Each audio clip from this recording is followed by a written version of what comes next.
Today, my featured guest is Merrill Hutchinson. He is a life coach and president of Rock Solid Families. You can find him at rocksolidfamilies.org. Now, Merrill and his wife Linda have been married for over 34 years. They have over 60 years combined experience in teaching, counseling, ministry, coaching, and public speaking. After much prayer, Merrill and Linda made the decision in 2018 to step down from their full-time position in the church and public school system to focus on strengthening families. Both of them believe that healthy schools, churches, and communities depend on strong and healthy homes and are committed to in helping educate, equip, and empower families to be all God created them to be. Now, I was just on Merrill's show literally minutes ago, and it's a guy's show. It's called Strong Dad. So if you're a dad and you want to be strong spiritually, really go step in and listen to that show. Download it. Listen to possibly the episode I just did. If you want to get some, punches in the throat, and really step you into what does it actually look like to lean in to the calling God has for you in your vocation as a father and a husband. We hear so often like, hey, you're the spiritual leader of the home. You need to go in and be a spiritual leader. And our pastors tell us all the time. And we're like, okay, I'm ready. I'm going to do it. But then they don't tell us how. And that frustrates men over time. We're like, I tried. I don't have a roadmap. I don't have a blueprint. I'm exhausted. What's the point? And we just tap out, right? So hopefully Merrill, he's going to speak to you today, brothers, about that, what it actually looks like to create a rock-solid home. And that means you, as the man, need to put all your faith in Jesus, who is your rock. I don't want to give away anything. Merrill, welcome to Broken Catholic, #1 podcast on iTunes for Protestants and Catholics. Take 30 seconds, just fill in some of the gaps in your intro, and then I'm going to dig in with some questions, man. Yeah, absolutely. Well, Joseph, thank you so much for letting me join your show here and just for you being on our show as well. It's good stuff. So, when we talk with men, and I get to talk with men every day, just in my own, people walk through the office door, nobody's got their act all together, right? We're a work in progress. And what's probably worse than not having your act together is acting like you do have it together.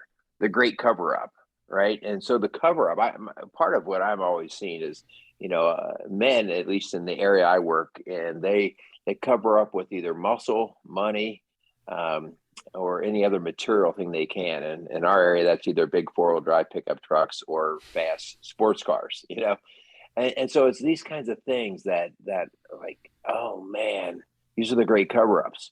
And what I also came to realize is I was filled with the cover-ups myself. And for me, it was more in the physical world of working out and strength building and that kind of thing. It was one of those things that I had a little natural inclination for. And so it was like, well, at least I'm a little stronger than you, or at least I'm a little better athlete than you, and to then finally be beat down and hit a rock bottom. And that's what happened in my life, to realize it ain't enough.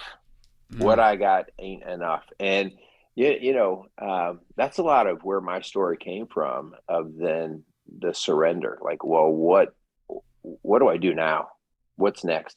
And so every man I work with comes in with a mask of some sort, and not intentionally. It's not like they come in and they want to be a phony, but they all come in with a great cover up. But it's not covering up like it used to. And that's why they've come to see me. So anyway. No, that's good. That's good, right? So these masks of masculinity that we're all walking around with, we're all becoming wiser and saying, dude, that guy, man, he looks good in church. He's sitting there in the pew, but I know, right now, he's cheating on his wife, man. I see it. It's hard to hide the truth of what's actually happening in our life. It's more and more difficult in this world of social media to hide your sins, to make them invisible, right? Because everything's visible now. And Men are walking around with pacifiers in their mouth, right? Mm, They're coping yeah.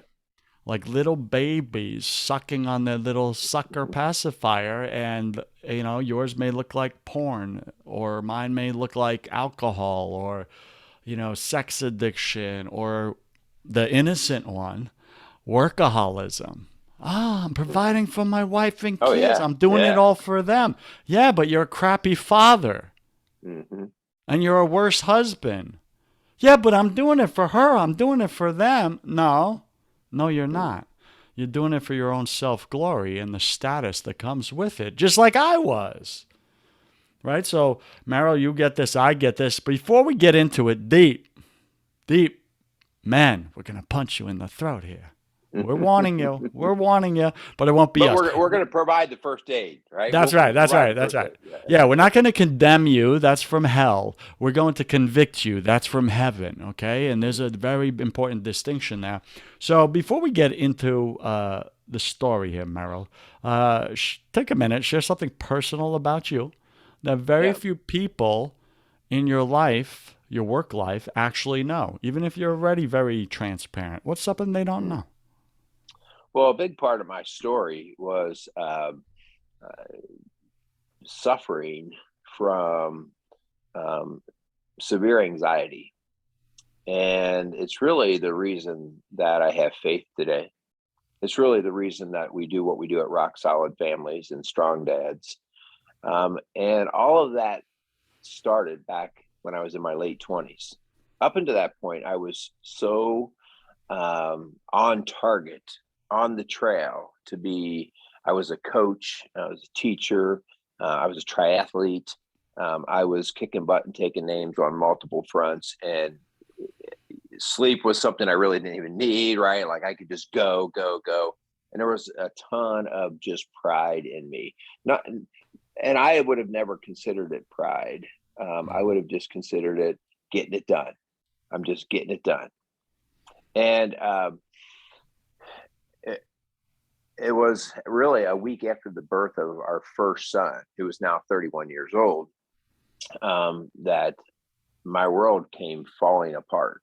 And it came falling apart just due to being exhausted. And out of nowhere, I had what I thought was a heart attack.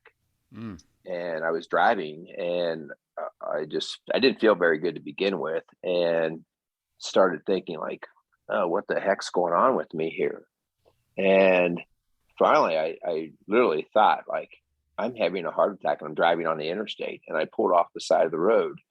And the last thing I remember was just hanging my arm. I remember the conscious thought of hanging my arm out the window with the hopes that maybe somebody would recognize that there was a level of distraughtness going on here. And after that, the next thing I recall was being in the back of an ambulance. And they pumped me full of fluids. I came back,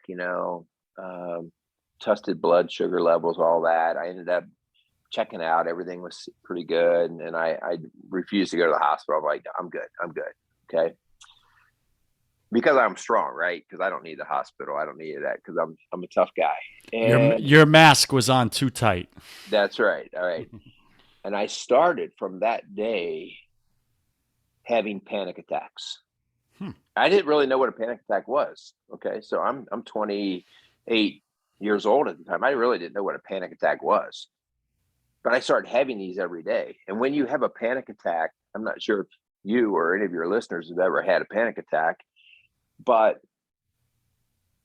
it is by far the worst thing I've ever experienced in my life. And I don't ever want to experience another one. And I would have them every day. And wherever you have a panic attack, it is so overpowering that it etches. So the way we have a memory is if you want to have a memory, if it's etched in with an emotion, it will become there for a long time. Okay. So it's one thing if you remember something, but it's the other thing if you remember it and it's with an emotion, like a car wreck or something like that. Sure. And so every time you have a panic attack, because the emotion is so high, wherever you're at, you now become phobic of that area. And so over the course of 2 years, my world went from being all that, right, out there doing it, coaching, teaching, doing all of these things, to shrinking, because every day you have a panic attack. Wherever you had one, you do not want to revisit that place. Just driving by a restaurant that I had a panic attack in, nope, not going by that place again, right? And finally, it just got to a breaking point. And after 2 years, I just said, I'm done. But the surrender wasn't necessarily to God. It was a surrender to life. Like, I didn't want to live anymore because it was exhausting. Like, there wasn't a second of the day that I was not exhausted with this all consuming thought of panic and anxiety. And So let me a ask few you, times I went to the doctor. where was God in your life at that time? Were Yeah. you So actively, in relationship with him? Was he, a long ways away? Where was God? yeah, so I grew up Catholic. Mhm. Uh, dotted the hit the check box every Sunday. Never missed a Sunday growing up, no matter where we were traveling or whatever. Went to church. And my high school years got more distant from God or from the Catholic faith. Started to just, we still went to church every Sunday, but I started to doubt a lot of things. There were some things going on. My parents got divorced. All these things kind of got messy. And I just really, I did not, I would have not considered myself atheist or really even agnostic, but I certainly wasn't into practicing any kind of religion, especially wasn't going to be the Catholic faith at that time. So at that point, it was just me trying to deal with me. There was no real God in that picture. So how did it go? You trying to work on you and fix you. After 2 years, you hit rock bottom. What'd you do Yeah. next? I, so we actually were traveling again, and I had another panic attack. And this time we have our little boy in the back seat, and we're headed down to South Carolina. And I had a panic attack while driving, and Ooh. I was so enraged. I pulled off the road. I got off of an exit, and I just took the keys and I threw them off in the parking lot. And I said, "We're done. I can't do this anymore." Of course, my wife's crying, my son's crying, and I'm crying. And I said, "I just can't do it." And my wife, who's a very tough lady, she's like, "Well, let me just finish driving." And I said, "No, we're not going anywhere. This trip is over. I'm done." And she was like, What are you saying?" I just said, "I'm just telling you, we're not going anywhere." And so we sat in a parking lot for over an hour. And finally, I fell asleep. And I fell asleep. I was in the passenger seat. I fell asleep, and she went out and got the keys, and she drove us to South Carolina. And Smart I woman. woke. Smart Oh, she's woman. a tough lady, tough. And anyway, when I through that process that week, I did very little, sleep a lot, tried to heal, and I said, "We got to do something. We've got to do something because everything I'm doing is not working." And that was my first step of surrender. It wasn't quite to God yet, No. right? Because I didn't quite know where God was in this picture. It wasn't quite a surrender to God. It was a surrender to just everything else Yeah. of why isn't this working? But it is what led me then to really seeking out God. And my brokenness in terms of my Catholic faith was I was never getting any answers there. Hmm. And one of the things that just was a major like turn for me was I had a gentleman invite us to it was a Protestant non-denominational church. And I was just so frustrated with the Catholic Church, I said yes. And when I'm there listening to this preacher, I'm like, what? That's in the Bible? And he's talking to me. And so for a while, I was an angry, broken Catholic. Yeah. I was like, are you serious? I went through Catholic schools. I'm 32 years old at this point, and I am now hearing things. And so I was a little frustrated there with my Catholic upbringing that somehow the education didn't continue, and I wasn't seeking it, right? Hmm. And so it was really my walk and my faith came back through the I don't even like to go down the Protestant road. It's just like you said, like the commonality of our faith, of just like, no, Christ is the answer. But I didn't know much about Christ. Yeah. And so that was really the eye opener, a big, big change of surrendering, but knowing now who I was going to surrender to. Mm. And you don't surrender to an enemy, because an enemy will slit your throat. Right. And so that's no, come hell or high water, I'm not surrendering. But when you finally feel like the person you're going to surrender to has got your best interest at heart, and you've got no other choice, you go, I'm done. I'm done. I'm going to surrender here. And it was life changing, not just for me, but our entire family. Because then I was able to actually, pray without ceasing, and it made sense. And to live that, and not to be perfect. That's not at all. I think sometimes that's where us guys get all messed up and thinking that being Christian is about being holy and righteous.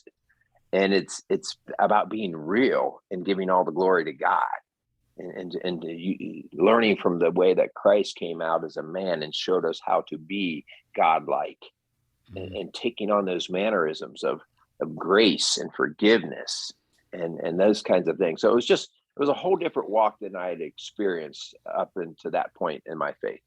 Mm. Powerful story, BC Nation. Merrill, obviously, lots of commonality between your past and mine.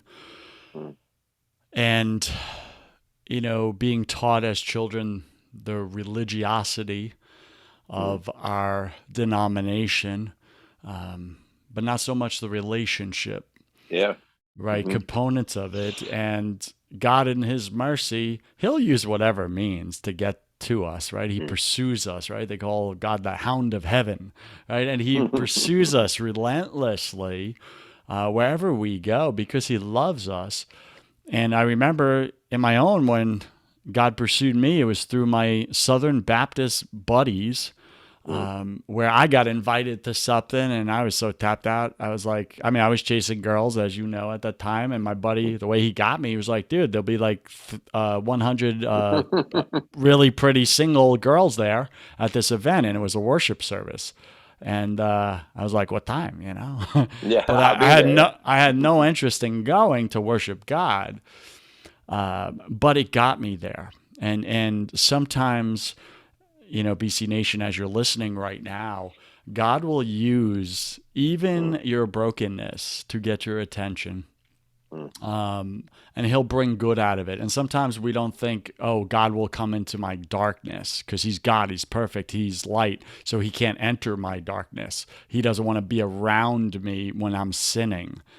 And this is a lie of the enemy, because I believe, like, we're making God into our image and likeness, mm, making Him for sure. small, like He's constrained by our sin. Like Yep. somehow our sin is going to pollute Him or contaminate Him.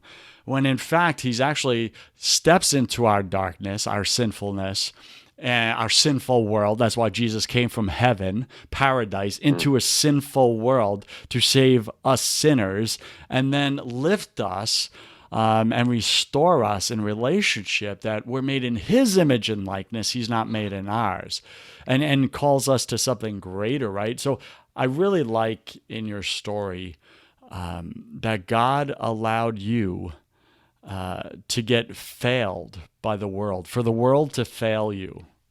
Like He allowed it, right? the- You're super successful in multiple verticals of your life. You're invincible. Your energy's insane. You don't even need sleep, and then you run out of self mm, all of yeah. a sudden. And then not only that, but God allowed you to experience not just anxiety, but severe panic attacks that were crippling. Mm, So He allowed you to feel powerlessness without Him. hmm.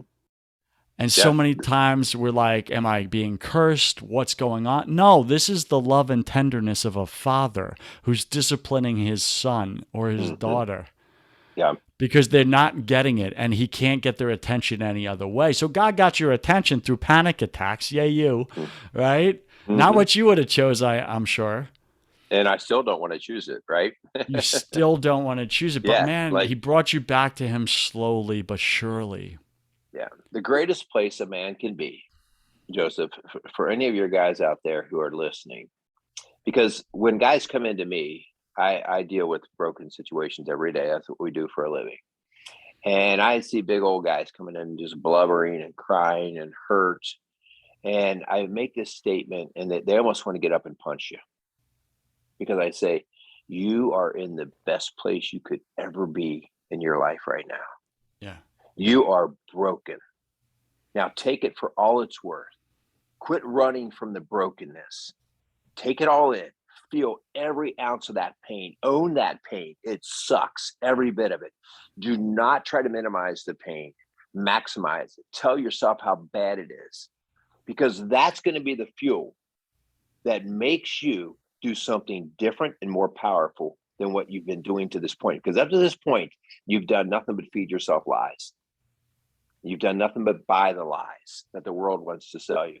So brokenness is the best place that you can start. It's not the place you want to stay, right? Whenever we break a bone, right, it's got to stabilize. We've got to put a cast on it, all right? And that cast is there to help eliminate all the external forces, because it won't heal well if all these other forces start hitting it again. So when you're broken, stabilize, right? And that's where you surrender. Like, I can't do it anymore.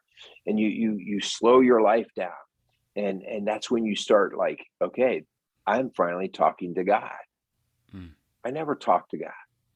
Now I'm talking to God. I'm praying because I don't know the answers. And so brokenness is the most beautiful place a guy can be, or a lady can be, any of us can be. Not a place I want to live, but definitely a place I want to visit.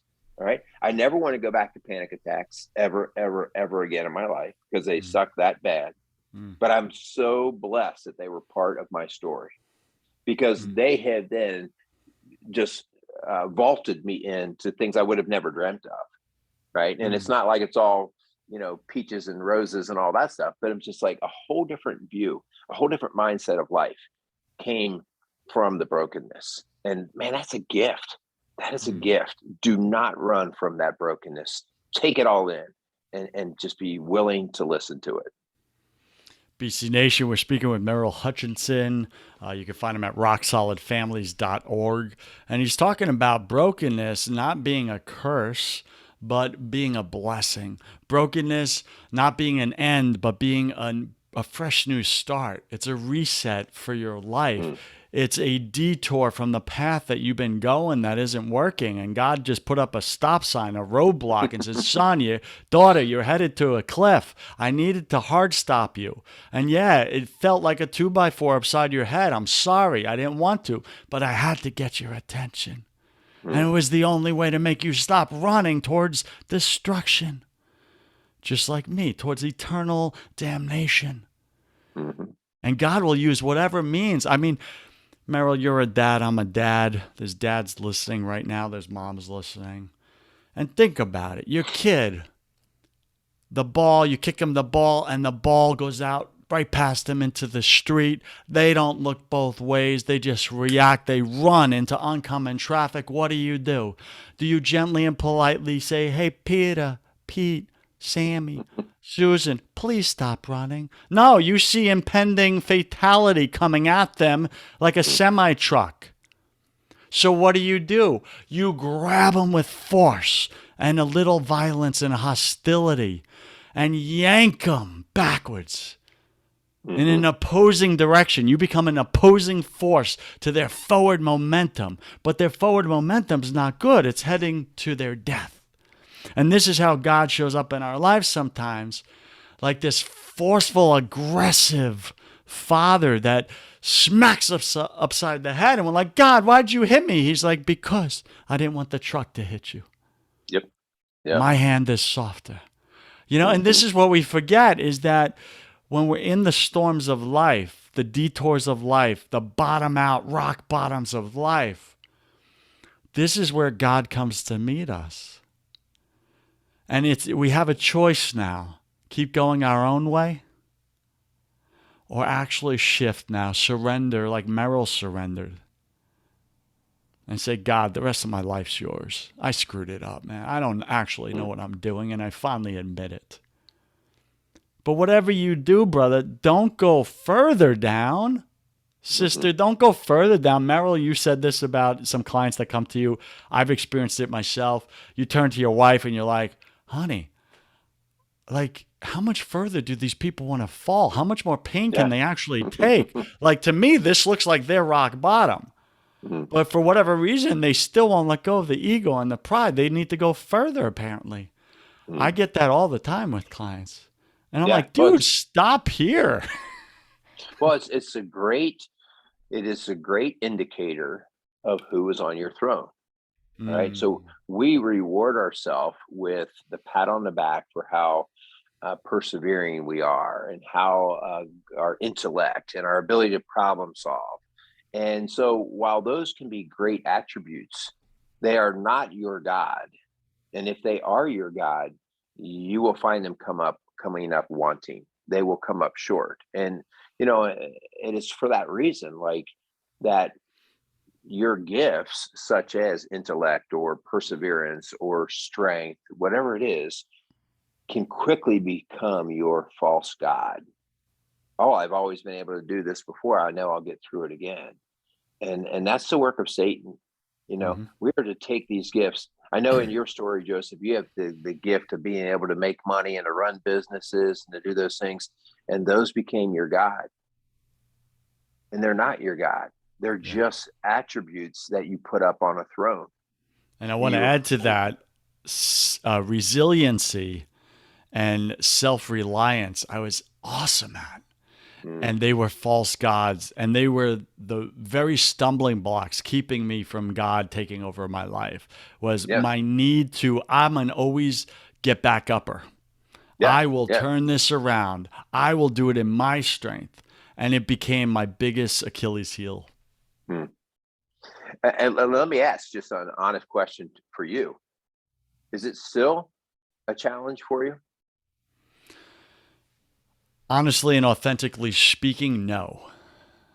It's not even a temptation anymore. Mm, And I only say that not because of anything I did, but because I fully surrendered to God mm, that area, those false gods. Then not only did I fully surrender, I gave him full permission and access to come in and remove them with his strength. And then I actually believed he would. I mm, believed as if he already did it. And when I did those three in that order, God's power healed me once and for all from the thing, from the disease, from the infection. hmm. That's the And secret formula. We don't need to live with these temptations.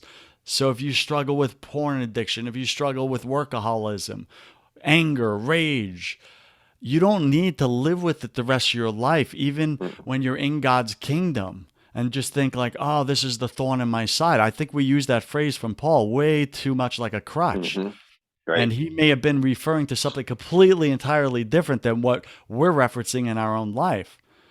hmm, See, God doesn't allow us just to experience a sin as a thorn in our life. He wants to heal us from the sin. Now, a thorn in our life might be our natural disposition or weakness intellectually. Maybe I'm not very academia focused, and I hmm, don't do well in learning new things. It's not sinful, but that may be a thorn in my side that I need to right, constantly depend on and rely on God to advance me in his kingdom and expand the influence I have. But mm, it's not the sin. See, God wants his sons and daughters completely healed from sin.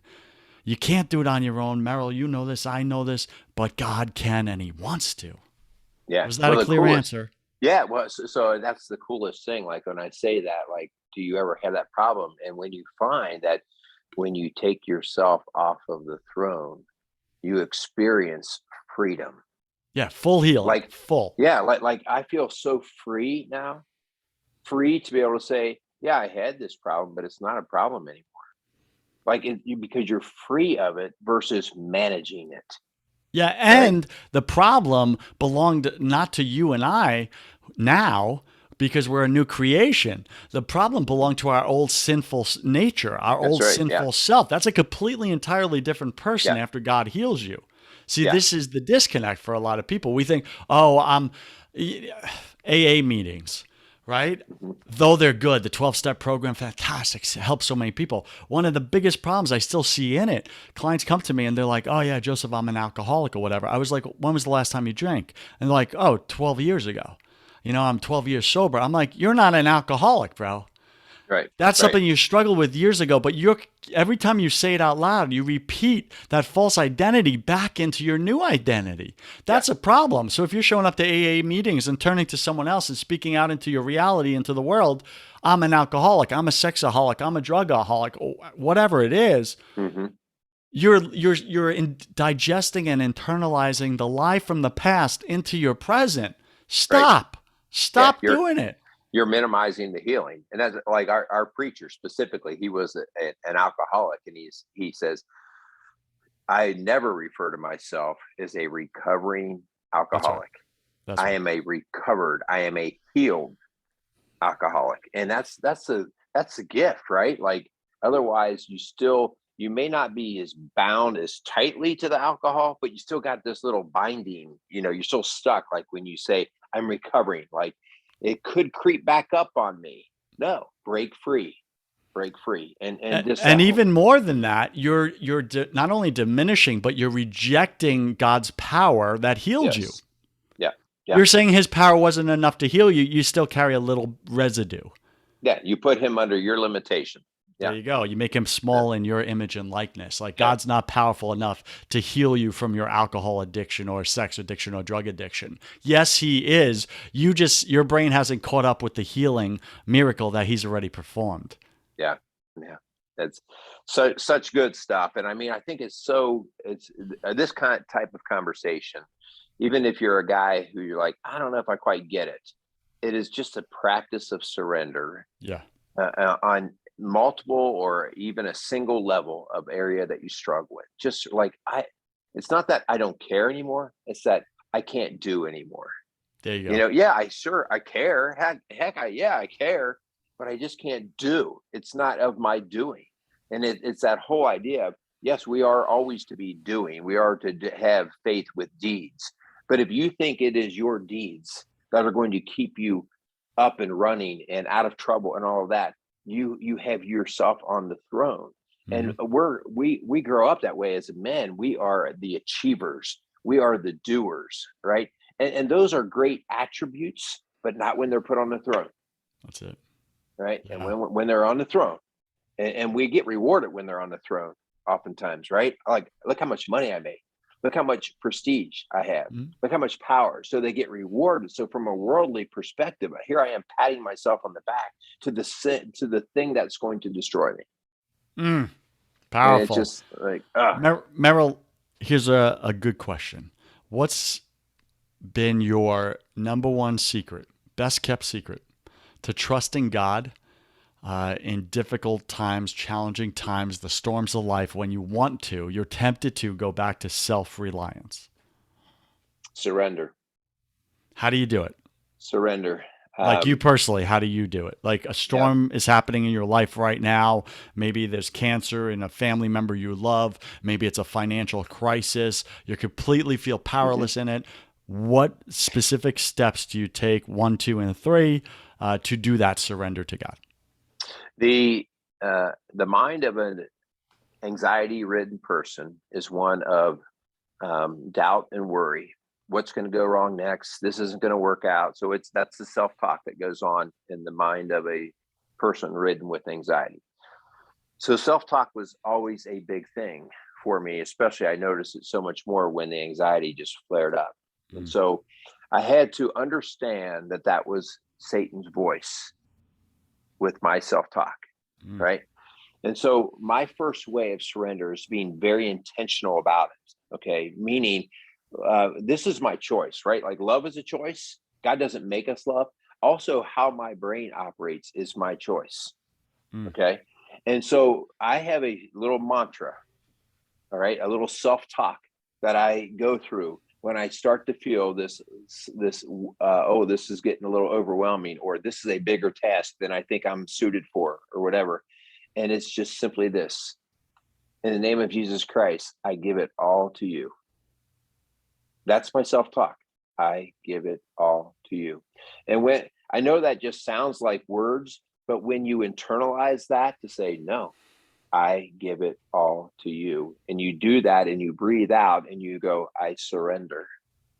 Right.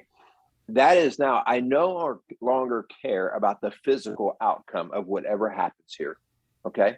I can't care about it. I can't do that. I'm just going to let it roll. Whether the company goes out of business, whether the kids get in trouble, like I can't cover it. I give it all to you. And so that is my mantra that runs through my head. Well, you know what? I don't know, Lord. I give it all to you. In the name of Jesus Christ, you carry me. And so learning that talk has become very critical to me really understanding who I am and who Christ is. So, Right. Merrill, to the man listening right now, that sounds too easy. And we Mm-hmm. want to make things difficult when it comes to our faith and relationship with God. We want to complicate the simplicity of Jesus and his message and the Mm-hmm. Father's love and compassion for us. What do you say to the man who's like, Merrill, that prayer's way too simple? Like, Mm-hmm. maybe he's a Catholic man. He's like, I need a whole litany.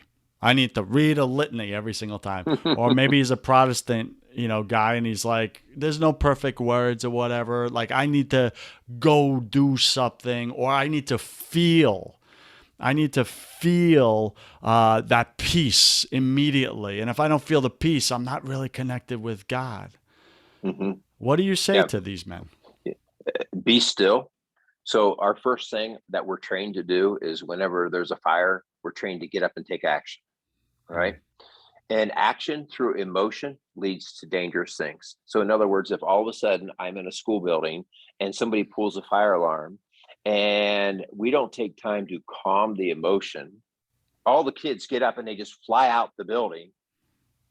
People are going to get hurt. People are going to get trampled. There are going to be rash decisions made right there in the moment, all for good intention, right? Like nobody wanted to get hurt. Everybody wants to survive. But when you feel that fire, I talk about that all the time. We do fire drills in my work that I work with men. No, we need to do a fire drill, bud. And so when you feel that, your very first thing that you do is nothing. Sit down, shut up, calm yourself, physically calm yourself, and do nothing and let God speak to you. If you ask the question to yourself, God, what can you do for me? He will provide answers. We're just so freaking loud in our head that we don't even let God talk. We have to be the one that solves everything. And so the teacher who has the fire alarm pulled and takes 10 seconds, children, sit down, take a deep breath. You all know our plan. They get up and they walk out and they make it out of the building in less than a minute. And nobody's hurt, nobody's trampled. Everything happens because Satan works in the crazy emotion of the human nature, but God works in the spiritual nature, and he allows us to have our emotions in check, under control. We don't have to panic. We don't have to panic. And so much of what we see with guys making rash decisions is they're actually emotionally responding to an outside force. It's an emotional response. You say something to me, I emotionally come up and I jack you in the jaw. That's not going Hey, to serve well. why are you picking on Will Smith, man? Come on. Yeah, yeah, exactly. So yeah, that whole idea of to say that prayer of I give it all to you, but then be still physically. I mean, literally, like physically, you don't have to go do it. It's not your job to rescue. Sometimes we want to get up and we want to rescue. We see this with moms all the time. You know, the little boy's out and then he's climbing the tree a little too high. You know, sit down, mom. Take a deep breath. He's going to be fine. No, no, I've got to go take care of him. No, be still. So anyway, I would say really like when we talk about prayer, that whole idea, like then we have to put it into action. And sometimes the action is not doing something. Mm-hmm. All right. Allowing it to go wherever the good Lord's going to take it. If that makes sense. You That know, makes there's definitely total a time for sense. action. Yeah, I think that makes total sense. Is learning the strategy of active stillness. Mm, Active stillness, right? The only action God wants you to take when there's a crisis and a storm in your life, most of the time, is be still, actively, be still, and know that He is God. yep. Surrender it to Him. He's got it. He'll let you know if there's what the actual drill is. He'll let you Mm-hmm. know when to get up, Mm-hmm. when to act, when not to act. But first, you got to be still. You got to Yep. be that student in the desk, in the classroom, waiting for the teacher, God, to give you the Mm-hmm. instructions. Yeah. I agree completely, Merrill. All right, we're speaking with Merrill Hutchinson. He runs an awesome life coaching organization for families called rocksolidfamilies.org. You can find them there. Go check them out. Merrill, being you are born and raised a Catholic, you're going to love the next part of the show here, man. Let's It's do it. called Welcome to the Confession Round. We're going to ask you 10 quick fire questions. You'll have about 3 seconds to answer each. Don't overthink it. It's just for fun. It's like a game Ooh. show. Are All you right. All ready? right. I guess let's roll. What's your favorite thing about God? Peacefulness, just Yeah. peacefulness. Man, Like, what's your least favorite thing about God? discipline. I Truth. still don't like that discipline. I When will I still ever don't. get out of that? That daddy love. God, stop Yeah. loving me so much. All right. I believe we're all struggling with something at any given moment of our life. It's just part of the human condition. What are you currently challenged by or struggling with right now, either professionally or personally? But trying to step in and take over. I have some different business ventures that have not gone at the speed that I want them to go, and that has been a constant surrender to me. Over the last 6 months, it's like, and one of my jokes is, God, please start wearing my watch and take yours off because yours is broken. Yeah. That's pretty So good. so yeah, that's one of my battles of just like, when is it going to happen, or what's going to happen, or what direction. And it's so this world of instant gratification. I wanted it yesterday. I don't even want it now. I wanted it yesterday, and I'm not getting it. So that's one of the battles I struggle with. Mm. I was just reading in the Bible today. I think it was Paul who said it, and I'm totally paraphrasing here around God's timing. He said, people misunderstand timing when it comes to God. We look at it through the human lens of timing, like tick tock, right? Right. Which is a Hmm. human constraint. We're bound by time and space. God is not. He operates outside of that. We all know that up in our heads, but there's still a disconnect in our Hmm. reality. So Paul says, we misunderstand God's timing. God's timing, the way it works, is God's patience with us. Hmm. So the longer God's taking, the more patient He's being with us Hmm. in the Hmm. growth that's needed in us. Yes. So Yeah. if God's taking a long time with something in your life, that's His love pouring out and being extra patient with you because there's obviously something in you that He wants Hmm. to take in this specific area. Maybe for you in the businesses, it's that self reliance. It's that Right. go back to me, or setting your own timelines rather than just Hmm. like, there is no timeline. God, this is your Yeah. project. So let me know. There's Yeah. no need for a watch. It's like the Matrix. Hmm. There is no spoon. There is no watch. Yeah. Imagine if Yeah. you showed up in your projects with God that way. There is no watch. There is no timing. Yeah. There's just what's so, and every day, what do you got for me? All right. What are you most afraid of? Um, Probably uh, just my own human nature. Hmm. How my own human nature has not, it doesn't just go away. I still have the desires of the flesh. I still, now we talked before, you and I, about, whether you're a recovering alcoholic or a recovered alcoholic, or, but I still find my human nature misleading me. Mm-hmm. And it's a constant correction, or me having the awareness to say, hey dude, no, no, no, no, that's your flesh screaming.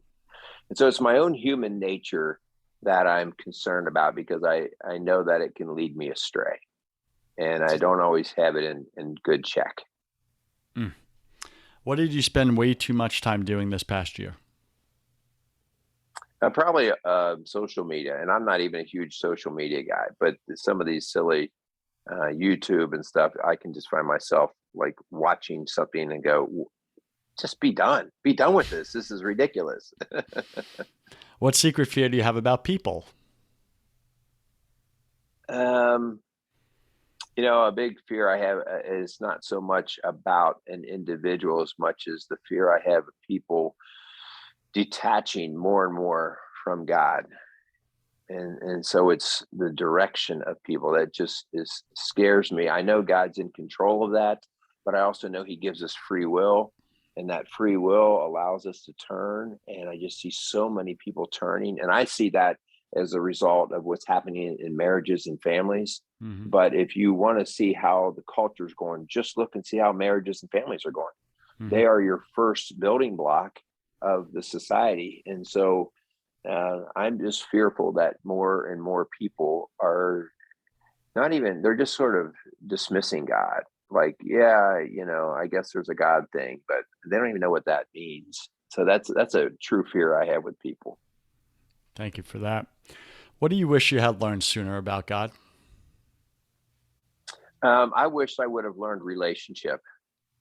I learned processes and procedures through my faith, and it was always about being good enough. And if you didn't do this, it was a sin. And Hmm. so, well, you better not die today, because if you die today, you just did this and you're going to hell.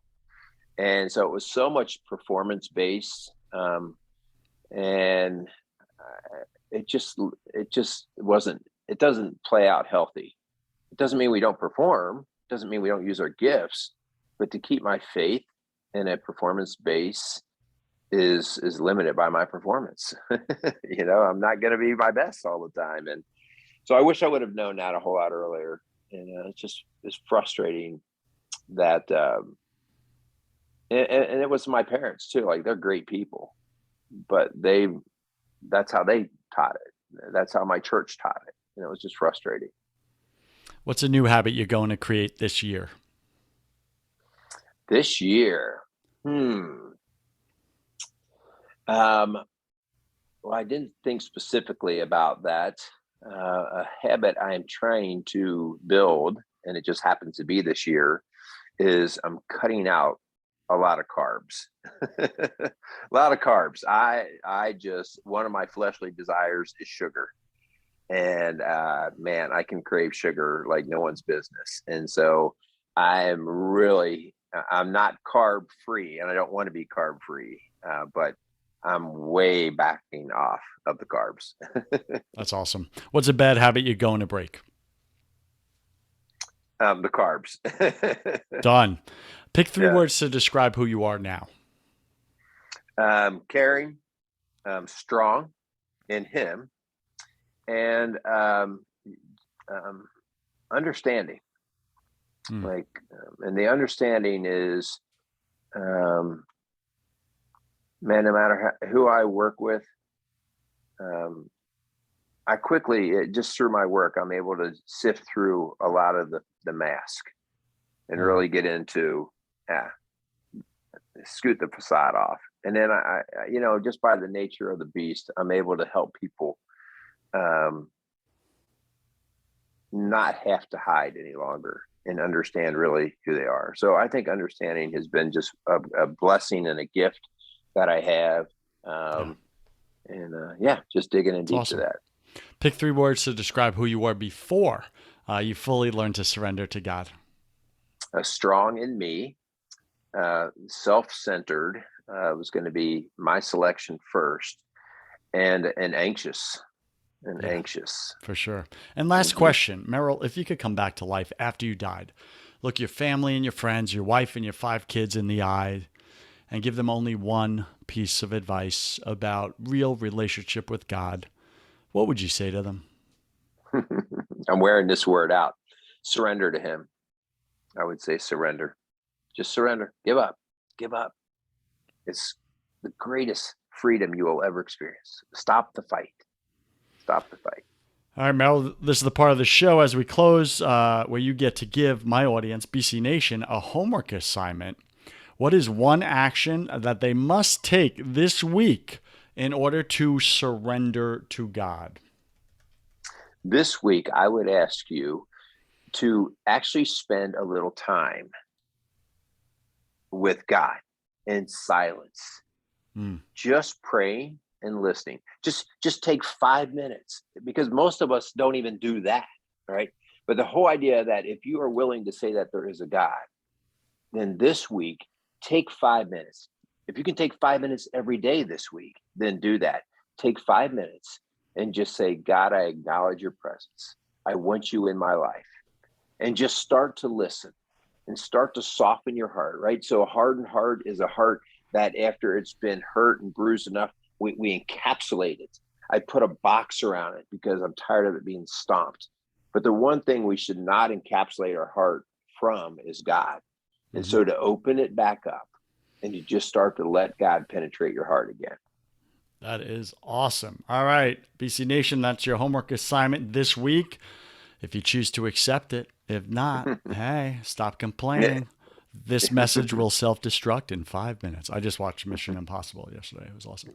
All right. So, BC Nation, do you enjoy this show? If you do, go to iTunes or Stitcher or brokencatholic.com, write a 5-star review. Be honest. Write a review about Merrill. How did he show up today? What did Let's God do it. open up for you through his story? This is God's story told through Merrill's life. So go Mm-hmm. write a 5-star review. And let's do a quick shout out. If you do write that review, I'll give you a shout out on the show live. So we're going to shout out Flo 4284. Flo 4284. She wrote a nice 5-star review called Wonderful Insights. I enjoyed listening to Broken Catholic Podcast. The everyday insights to a strong faith life is very helpful. I recently listened to the latest podcast, which discussed the concept of surrendering to Jesus. Uh-oh. I found myself thinking about it throughout the next few days. What a wonderful concept. It has made me think about, am I really surrendering or rationalizing my behavior? Great Mm-hmm. common sense insights. Flo 4284, thank you for your 5-star review. And thank you for connecting with the surrendering concept. We should have had her on the show with us. She was right in Right? step with I us. mean, talk about timely. Look at that. Yeah, Pretty yeah. awesome. I just picked a random one right there. That's what I do each week. Good. All right. So, Merrill, BC Nation, they want to get in touch with you. They want to find out more about the work you do. Where do they go? What do you got for them? Yes. So our website for Rock Solid Families is rocksolidfamilies.org. We also have two podcasts that we do. I do a podcast with my wife called Rock Solid Radio. And then, of course, with my partner, Kyle, we do Strong Dads. And so those are three different areas that you can catch up with us. If you, we do a lot of our coaching work is with individuals, marriages, and parenting type things. So if there's anything that we can help you with, COVID taught us that you don't have to live in the same town. We do a lot of stuff through Zoom type sessions. So feel free to reach out to us at rocksolidfamilies.org. And if we can help you, we certainly would love to do that. Merrill, thank you for being on Broken Catholic. I wish you God's love, peace, and joy in your life, my friend. Thank you very much.